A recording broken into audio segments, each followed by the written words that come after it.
All right, so testing this thing out for the first time on a really old, very old fence, but tried to start a little bit in the back here just in case things went wild. This is the first stuff I've done. I kind of started over here on that bigger board there to try to get the settings right. So I'll show you what settings I'm on right now and some things I've already figured out. So this is obviously for a fence. It's thinner paint. I haven't thinned it or anything like that. On here it kind of suggests if you're doing a fence that that you have this dial, which is the fan speed, on a lower dial. So mine's, I don't know, it's about 2.5, almost on 3. Or I guess maybe it's on 2. So that's what seems to work well for me. I also adjusted this. I started with it very, very low, which basically is, I think, how much paint comes out here. And this is kind of like a stop. So if you pull this in, it won't let you pull it in all the way. It'll let tons of paint out. It'll force it to stop at a certain point. So I started at a minimum, and I also started at a minimum up here, and I'm kind of adjusted from there, and that seemed to work pretty well. This right here, one problem I've had is that this it's actually getting stiffer as I go, probably because paint's getting gummed up in there, but when I first started it was falling down on its own. So this is a thin stream and this is a thick stream, and I've tried to stay more so with thin for when I'm doing edges, because I don't want to blow tons of paint back behind or anything like that. I kind of want to be focused on this thin side of the wood there, and then when I do the middle, I pretty much put it all the way wide, and I'm probably staying, let's see if I can do it here. So another thing, the first part of the pull just thins the fan out.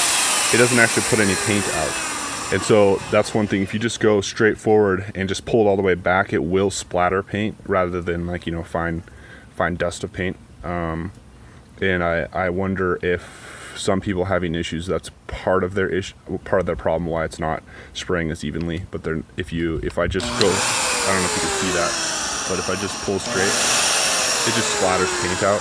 And I'm almost out of paint, so hopefully this will work. But so here I'll just try to show here what I'm doing.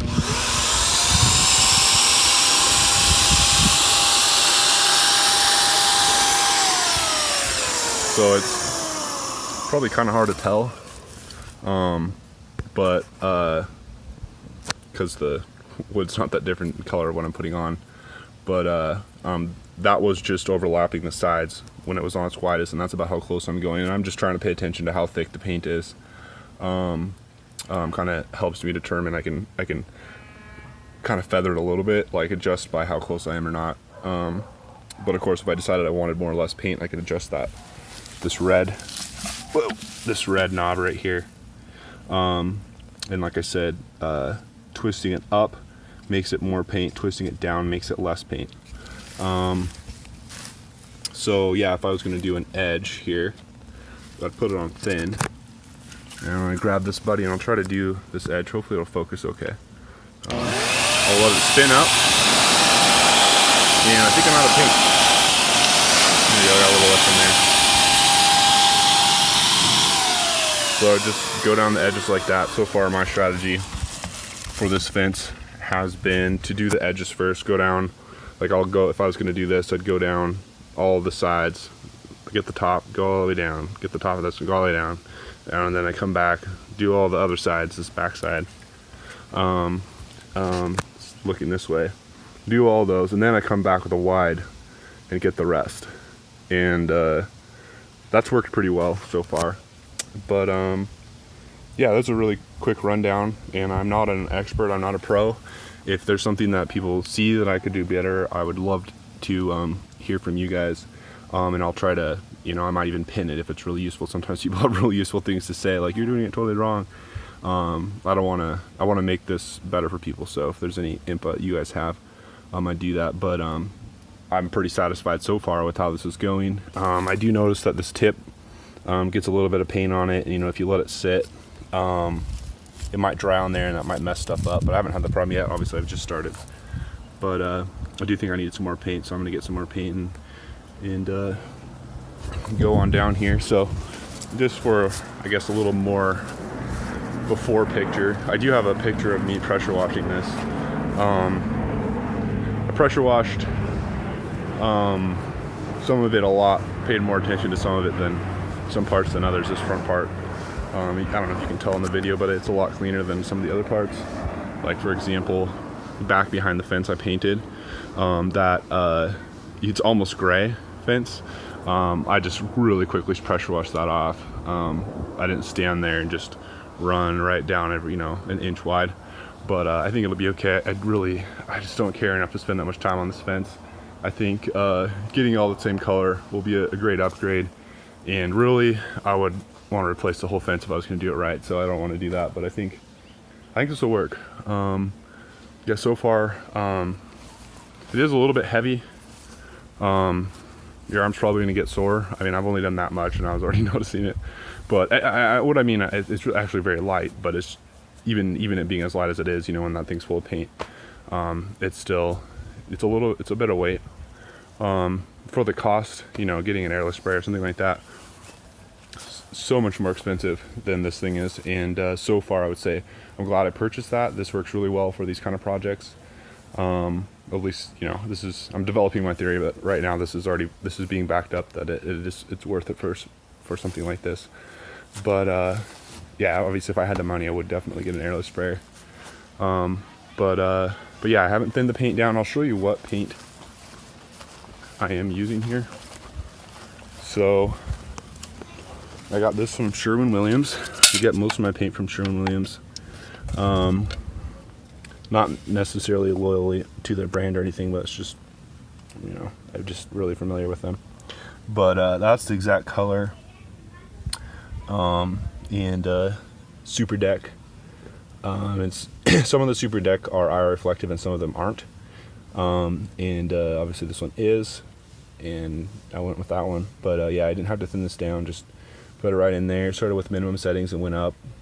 And so far, basically almost used up all my paint that was in that bucket for the first time, and you can kind of see how far I've gone. Really not very far. I've got from there up to basically that post right there, and that was a almost full jug of paint, that distance. And I'm trying to, you can see, like I'm, like I was saying, I'm making it wider or thinner depending on where I'm going, trying to conserve as much paint as I can and make it as efficient as possible. But it's still going to use some paint, that's for sure. And some is blowing by, but I think that's the way it's going to go. And I do think for the time that it's going to save, basically, if you think about, if you were doing this with a brush, you'd have to get all those nook and crannies. You'd have to go down every single side, and just being able to spray it and have that air pressure blow into the cracks, rather than having to stick your brush up in there, really saves a lot of time. So that's good. I really learned that on this deck, because I did do this deck with just painted this, but I actually have a before and after video of this deck, but that I just posted. But I did do this with a roller and a brush, and it took a pretty long time, just because it's getting in between each one of those deck slats all the way over there, getting at every single edge of these. And I can tell, just walking by some of them, I could have done a little better, and I'm probably... Alright, so I've now used a gallon, and I have learned a couple of other things. One is that whenever I stop for any, even just a couple minutes, I don't know if it's accentuated by the type of paint that I'm using, but basically paint does gum up here, and it will, I kind of have to take this all apart, just use my fingers to rub off any dry paint, put it back together, and it tends to work. Getting to be a pro at putting this together and taking it apart again, this front part, there's a couple pieces in there. It's not easy, but it's not hard either. It is already a pain enough, I think, that you have to take this off pretty often, because it just goes through paint pretty quickly. But whenever you do that, there's a chance that you might have to take this whole part off too, and it's kind of a pain. But so I've used a gallon of paint. This is just filled this up. It is the first bucket or whatever full of my second gallon. But I've gotten from there all the way to there. See if I can get a little bit better view. Just for what it's worth, that's how far, it's about how far a gallon got me. So this is just the front side here, you know, all the edges, you know, the two sides and the top sides, and then this front face, all of that. So I'm honestly not even sure if I'm gonna paint this whole fence, but I definitely want to make this whole section brown, that's for sure. So I've got from here all the way around up to the side of the house over there, and then I want to do the other side of it all the way at least to here. I'll probably go all the way to there, get that side all brown. I mean, I'm pretty sure it's gonna take it's definitely gonna take more than another gallon, but anyway, that's my thoughts so far as I'm doing this, and I kind of have to adjust it a little bit. I do tend to think that starting with lower fan speed and a lower amount of paint, and then working up is better than just, because it'll just blow splatters of paint. You know, I mean, it's just easier to adjust up than adjust down. But anyway, so one other thing here that is happening is basically I'm noticing that this thing really doesn't like to be left. If I like I kind of was saying earlier, if I leave to go get, you know, paint and fill up my bucket here, you know, the paint dries inside the gun, and it doesn't run as well, and you end up having to take this apart, this front piece, these front parts off, and cleaning them out. And I'll probably just do that here, see how much I can do one-handed. But basically there's two tabs, one on either side, and this will pop off. And then this part right here screws around the outside, and it basically holds everything on the inside of this together snug. And hopefully this thing will focus. And then the insides come out. This piece comes off, and this is the red, that red thing there is what it's really not that red anymore, determines the width of what you're spraying. And of course you can turn this to change the direction of what you're spraying, but that's what these look like. This part comes out. I'm just gonna leave it in there, but and then in here, this part comes off, and you can see like paint will get dry up in there, and it'll clog this part. This is where the paint actually comes out. Basically all this piece is that's sticking out right here, that is what stops the paint. That's what you can see if I pull the trigger. This thing's on. I can change that. Let's put it first. So if I pull the trigger, that thing moves, and that basically, so this sits on here, and when the trigger's not pressed, let's see if I can. Oops, it goes the other way. I think there's only one way this goes in here. And you can feel it, it'll like kind of pop in. Let's see here if I can show this better. There is, the way this whole thing goes together is it basically has, you know, stops, and it tries to not let you do it wrong, but basically this piece down here, it's all covered in paint, is one of the stops, and it kind of forces you to put this on the right way. But you just line that, you line this up with the direction of that. That's one way to do it, and it should go in all the way, so it should sit pretty much against that, so that this piece will sit against that. Then this should turn, and that's what gives you your direction. But basically you want all the paint off, and like I said, so you can kind of see, hopefully if this thing will focus, when I'm pulling the trigger here, and you can just barely tell that it basically lets the paint flow through. So I'm going to take this off again just to make this more clear if I can. So the paint comes from inside here out around that piece and then out that little hole. And I'm telling you this too because it took me a little bit to figure that out, and I needed to figure that out because I was having troubles, and knowing how it works helps you troubleshoot. But basically, so I'm going to put this back together. Maybe rub a little paint off here. Not perfect, but it's okay. So one side of this has a smaller hole in the side than this side.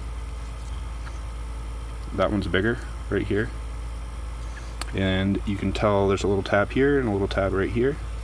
So you line up the smaller side with the smaller side like that, and it should also sit all the way down. If you don't, wait, do I have this wrong? I do. I just put it on the wrong way. So I didn't do that right. I put the bigger side on the smaller side. So there we go. So if it sits like that perfectly over, it's right.